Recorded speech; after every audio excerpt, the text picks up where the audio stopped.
Assalamualaikum warahmatullahi wabarakatuh. Perkenalkan nama saya Panji Madana Vanulio. Kali ini saya akan membahas tentang black market. Black market terutama di apa itu namanya? Di bidang teknologi. Ini di bidang seperti handphone, komputer seperti itu. Tapi saya ini akan fokus ke bidang ke barangnya itu telepon, telepon genggam atau ponsel. Di sini kita bisa lihat yang sudah saya siapkan itu materi-materi tentang black market, ada dari hukum online, ada juga beberapa dari Kompas. Kita langsung saja kita lihat.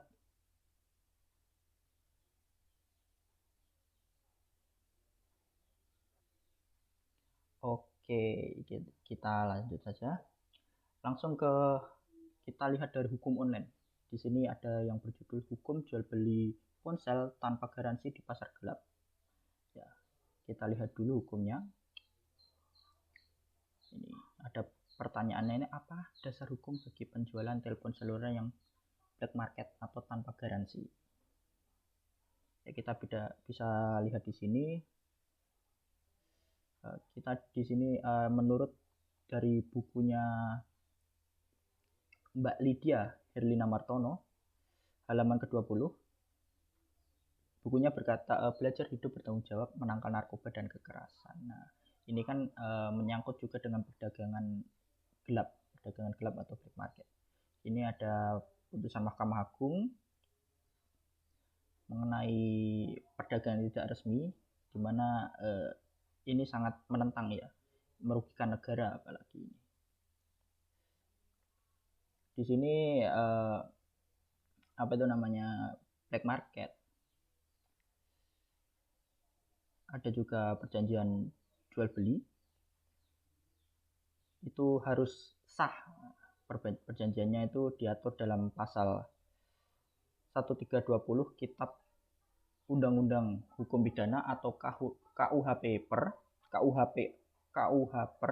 adalah adanya sebab hal yang yakni sebab yang tidak bertentangan dengan undang-undangan, kesusilaan maupun dengan keterlibatan umum pada KUHP yang 1337. Nah, kita langsung lihat tentang beberapa pasalnya ya. Di sini telepon seluler ini termasuk dengan produk telematika ya, di Permendag definisi telematika menurut pasal 1 angka 1 Permendag 19/MDAP per 5 tahun 2009.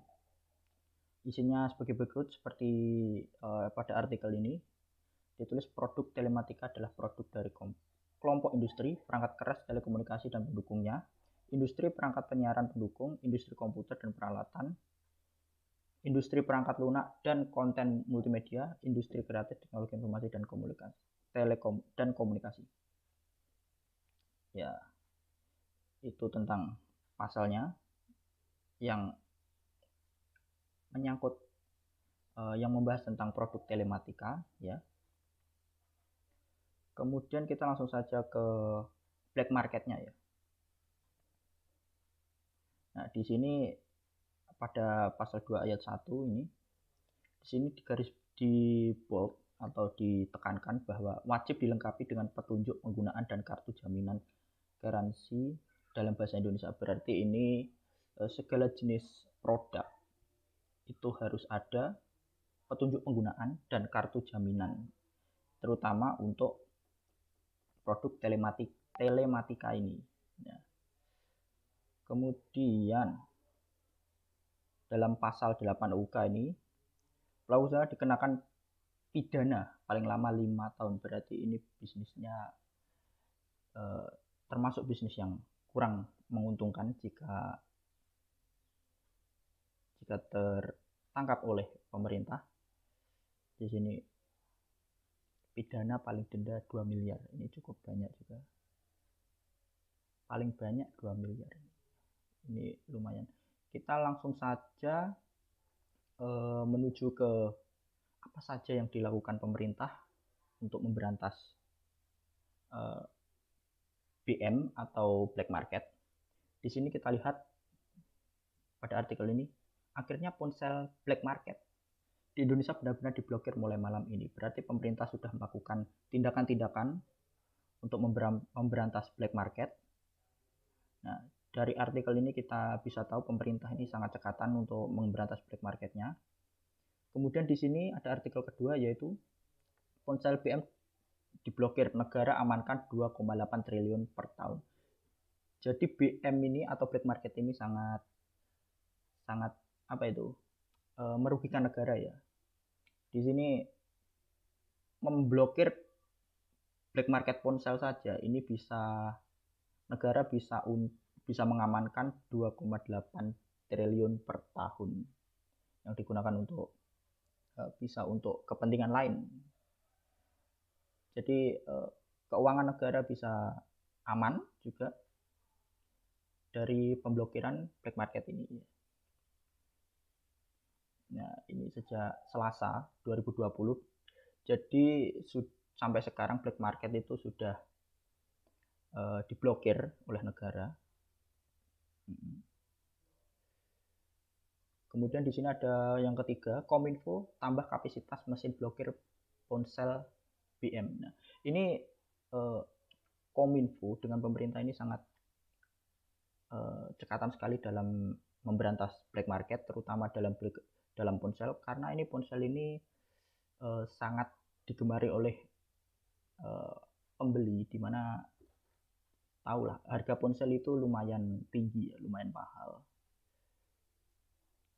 ya, benda elektronik ya lumayan mahal ya, terutama ponsel ini, dan sangat digemari oleh warga, dimana warga ini lebih memilih yang murah ketimbang yang mahal.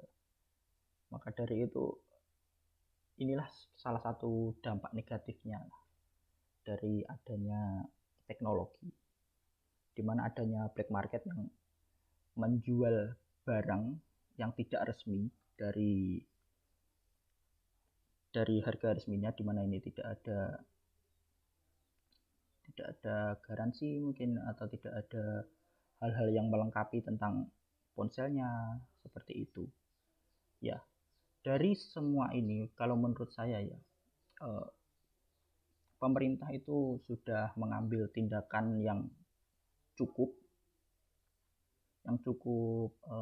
mengesankan, cukup cepat menurut saya, di mana ponsel-ponsel black market ini itu akan diblokir, itu katanya diblokir lewat email. Itu menurut saya itu pemerintah sangat cepat sekali. Ada juga hukumnya ini yang mendukung pemerintah untuk memberantas black market. Kemudian dari sini saja kita bisa lihat ini akan menambah keuangan negara, di mana per tahunnya itu negara akan mengamankan 2,8 triliun. Berarti black market ini jika masih ada di negara kita itu masih sangat merugikan ya, bisa menghambat ekonomi, bisa menghambat, bisa menjalur ke mana-mana, bisa misalnya itu bisa saja menghambat pembangunan. Nah, seperti itu menurut saya. Sekian dari saya, ada kurang lebihnya mohon maaf. Wassalamualaikum warahmatullahi wabarakatuh.